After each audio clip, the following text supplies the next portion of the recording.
आपको बता दें, इस वक्त दुनिया भर के मुल्क रूस को और यूक्रेन को एक ही सलाह दे रहे हैं, युद्ध रोकें और बातचीत करें। लेकिन गोलियां नहीं रुक रही हैं, मिसाइल नहीं रुक रहे हैं। यूक्रेन की राजधानी कीव में इस वक्त लोग बंकर्स में छिपे हैं। सवाल यह है कि बड़ी महाशक्तियां क्या कर रही हैं। अमेरिका, ब्रिटेन जैसे देश रूस की सप्लाई लाइन काट रहे हैं। पुतिन को झुकाने का एक ही रास्ता है। रूस के पास हथियारों की कोई कमी नहीं है। अमेरिका के बाद रूस ही ऐसा मुल्क है जिसके पास एक से बढ़कर एक हथियारों का जखीरा है। लेकिन रूस के पास पैसा कम है। अमेरिका उसी पैसे की सप्लाई लाइन काटना चाह रहा है। यह कितना इफेक्टिव होगा? क्या पुतिन इससे डर जाएंगे, झुक जाएंगे? पैसे के रास्ते युद्ध रोकने का चांस कितना है? इस रिपोर्ट में आपके तमाम सवालों के जवाब हैं।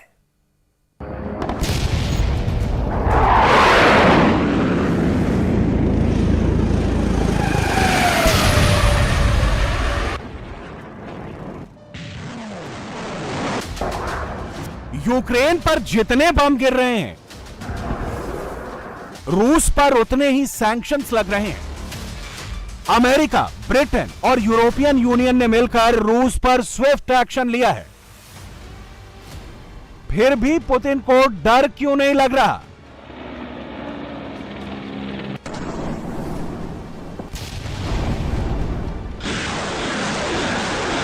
रूसी सेना यूक्रेन पर दनादन गोले दाग रही है। रूसी टैंक और रॉकेट लॉन्चर कीव को मटियामेट करने के लिए शेलिंग कर रहे हैं। पुतिन के बॉम्बर कीव को टारगेट करके बम गिरा रहे हैं।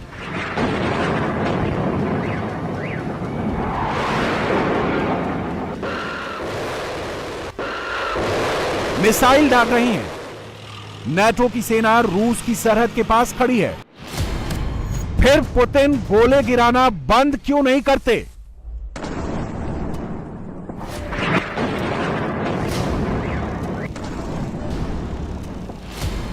पुतिन की डेयरिंग का राज क्या है? रूस की सैन्य शक्ति पर किसी को शक नहीं है, लेकिन कोई भी युद्ध पैसे के बिना नहीं लड़ा जाता। रूस के पास पैसा कम है। अमेरिका और उसके मित्र देश रूस के पैसे का सर्कुलेशन बंद करने पर आमादा हैं, लेकिन पुतिन पर यह पाबंदियां बेअसर दिख रही हैं। आखिर क्यों? यूक्रेन युद्ध का असली बैकग्राउंड, पुतिन की ताकत का सबसे बड़ा राज यहां है। कच्चा तेल और नेचुरल गैस। रूस की कुल आमदनी का 53% हिस्सा तेल बेचने से आता है। रूस की आमदनी का 13% हिस्सा गैस बेचने से आता है। रूस को होने वाली आमदनी का 55% हिस्सा यूरोप से मिलता है। रूस यूरोप का पावर हाउस है। रूस यूरोप का गैस हाउस है। रूस पर यूरोप की डिपेंडेंसी 40% तक है। इस मैप को गौर से देखिए। किसी नदी की तरह रूस से निकलकर यूरोप के चप्पे चप्पे तक पहुंच रहा यह फ्लो रूस के गैस और कच्चे तेल का फ्लो है। ब्राउन कलर वाला फ्लो रूस के कच्चे तेल की पाइपलाइन है और ग्रीन कलर में रूस के गैस की पाइपलाइन दिख रही है। गैस के लिए यूरोप की 40% निर्भरता रूस पर है। कच्चे तेल के लिए यूरोप 25% तक रूस पर निर्भर है। यूरोप के बड़े बड़े शक्तिशाली देश तेल और गैस के लिए पुतिन पर डिपेंडेंट हैं। तेल और गैस से ही रूस की वॉर मशीन को ईंधन मिल रहा है।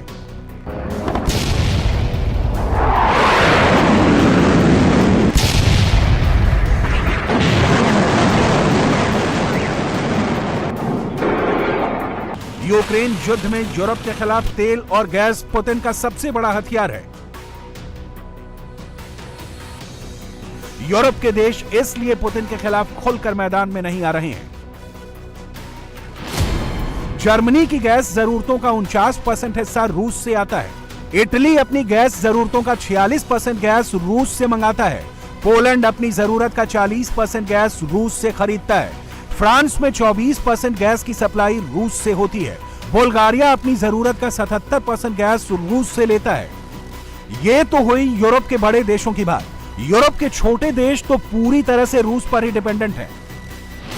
North Macedonia 100%, Bosnia Herzegovina 100%, Moldova 100%, Finland 94%, Latvia 93% तक गैस के लिए रूस पर निर्भर है।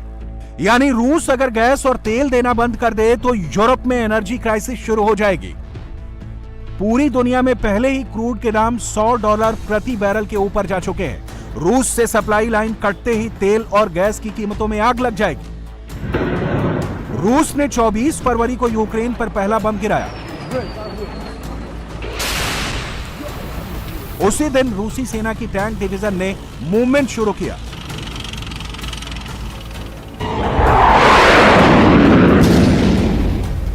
रूसी सेना ने बम, रॉकेट और मिसाइल मार मार कर Kyiv, Kharkiv, Mariupol, Kramatorsk, Odesa, Chernobyl, Uman, Sumy, जेटोमेर और लीविव में धुआं धुआं कर दिया। वॉर जोन में अकेले यूक्रेन रूस से लड़ रहा है। पीछे से अमेरिका और उसके मित्र देश पुतिन को घेर रहे हैं। युद्ध शुरू होने के 12 घंटे के अंदर अंदर अमेरिका और G7 देशों ने रूस पर आर्थिक पाबंदियां लगानी शुरू कर दी। रूस पर जो पाबंदियां लगाई गई हैं, उनमें सबसे बड़ा एक्शन रूस को स्विफ्ट सिस्टम से अलग करना। क्या है स्विफ्ट सिस्टम? क्या स्विफ्ट से डरेंगे पुतिन? स्विफ्ट एक ग्लोबल फाइनेंशियल ट्रांजैक्शन सर्विस है। दुनिया भर के हजारों बैंक और वित्तीय संस्थाएं इसका इस्तेमाल करती हैं। रूस भी विदेशी कारोबार के लिए स्विफ्ट का इस्तेमाल करता है। स्विफ्ट सिस्टम से रूस को अलग करने का मतलब है रूसी बैंकों के लिए विदेशी व्यापार को सपोर्ट करना मुश्किल हो जाएगा। रूस को स्विफ्ट से बाहर निकालना फाइनेंशियल वर्ल्ड में न्यूक्लियर बम गिराने जैसा है। 2012 में यह पाबंदी ईरान के खिलाफ लगाई गई थी, जिसके बाद ईरान को तेल बेचने से होने वाली कमाई बंद हो गई थी। पुतिन पर स्विफ्ट एक्शन का प्रस्ताव ब्रिटेन के बोरिस जॉनसन ने रखा। अमेरिका के जो बाइडेन ने इसे सपोर्ट किया। G7 ने इसे अप्रूव किया और इस तरह पुतिन पर स्विफ्ट एक्शन स्टार्ट हो गया। लेकिन रूस पर यह पाबंदी लगाना इतना आसान नहीं है।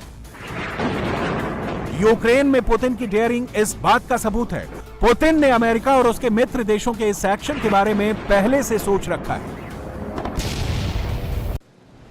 पहली बात तो यह कि रूस को एक झटके में स्विफ्ट से अलग करना आसान नहीं है, ना ही ऐसा किया जा रहा है। दूसरी बात यह कि इस पाबंदी का नुकसान अमेरिका और जर्मनी को भी होगा, क्योंकि वहां के बैंक भी रूसी बैंकों के साथ बड़ा कारोबार करते हैं।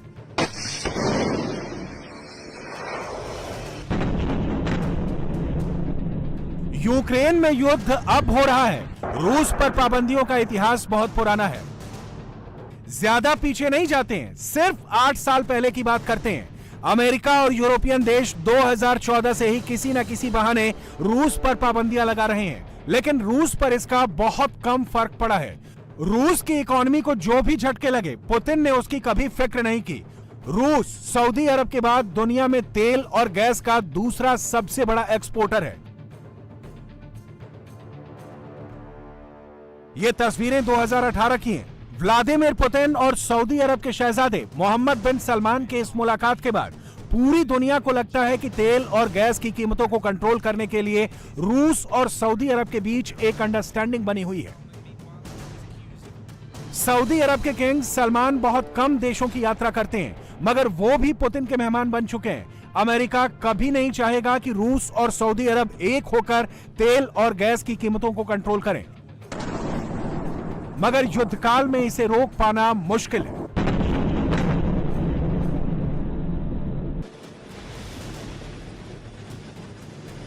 रूस यूक्रेन पर दनादन गोले इसलिए दाग रहा है क्योंकि उसकी पावर सप्लाई पर अभी किसी तरह की रोक नहीं है।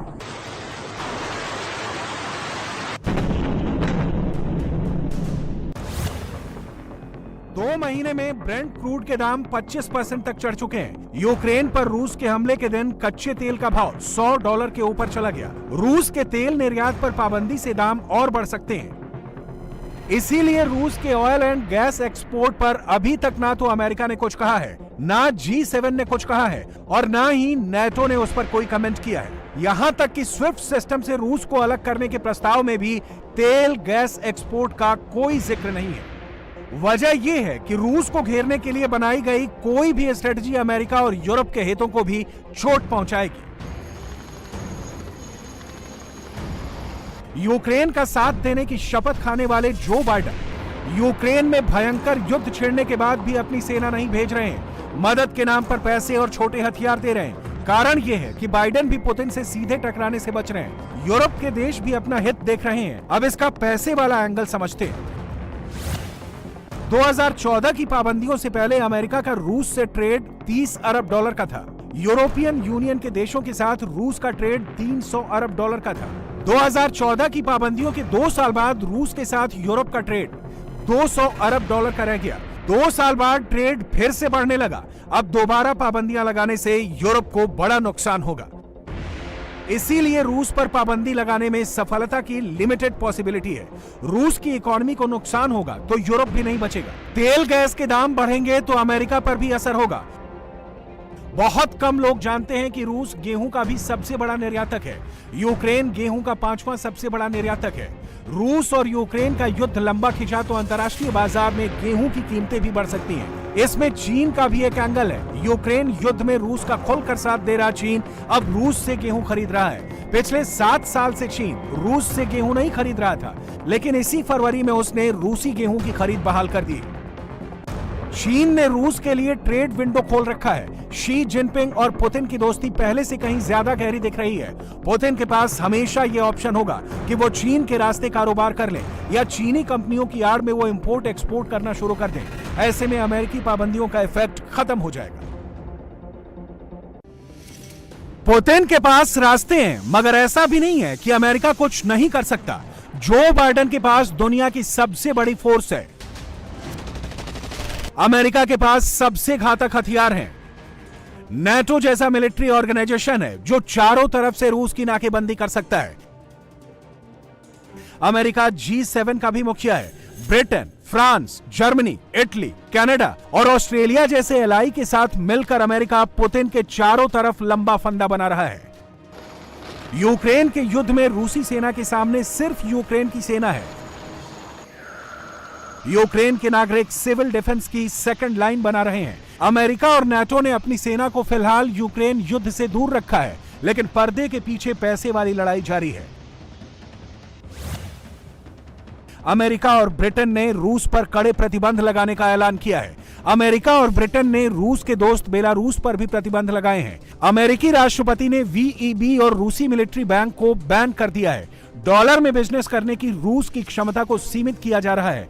पाबंदियों के बाद रूस यूरो, पाउंड और येन में भी बिजनेस नहीं कर पाएगा। अमेरिका में रूसी एलीट क्लास के परिवारों पर भी पाबंदियां लगाई जा सकती हैं। यूरोपियन यूनियन के देशों में रूसी संपत्तियां फ्रीज होनी शुरू हो गई हैं। ब्रिटेन ने रूस के 5 बैंकों और 3 अरबपतियों पर बैन लगा दिया है। यूरोपीय फाइनेंस मार्केट में रूसी बैंकों की पहुंच को कम किया जा रहा है। जर्मनी ने नॉर्ड स्ट्रीम 2 गैस पाइपलाइन शुरू करने की प्रक्रिया रोक दी है। यूक्रेन की लड़ाई के पीछे पैसा है। जब तक रूस के पास तेल और गैस का पैसा आता रहेगा, उसकी सप्लाई लाइन को काटना मुश्किल ही नहीं बल्कि नामुमकिन होगा। रूस के तेल, गैस और गेहूं के एक्सपोर्ट पर बैन का मतलब होगा इनकी कीमतें आसमान छू जाना, जो अमेरिका और यूरोप के मार्केट को भी अरबों डॉलर का नुकसान पहुंचाएगा। आर्थिक पाबंदियां दो धारी तलवार हैं। पाबंदियों से रूस को घाटा होगा तो पाबंदियां लगाने वालों को भी नुकसान होगा। गेहूं महंगा होने से दुनिया भर में अनाज का संकट खड़ा होगा, जो शायद कोई नहीं चाहेगा। पुतिन को फिलहाल पैसे और बाजार को लेकर जरा भी फिक्र नहीं है। 24 फरवरी को जब रूस ने यूक्रेन पर हमला किया तो रूस का शेयर मार्केट 45% तक गिर गया। पुतिन ने इसकी जरा भी परवाह न करते हुए यूक्रेन पर अटैक का लेवल हाई कर दिया। यानी पुतिन को रोकना है तो बाइडेन को कुछ अलग सोचना होगा। इंडिया टीवी हर वक्त हर जगह डाउनलोड करने के लिए सर्च करें India TV news Google play store या ऐप स्टोर पर।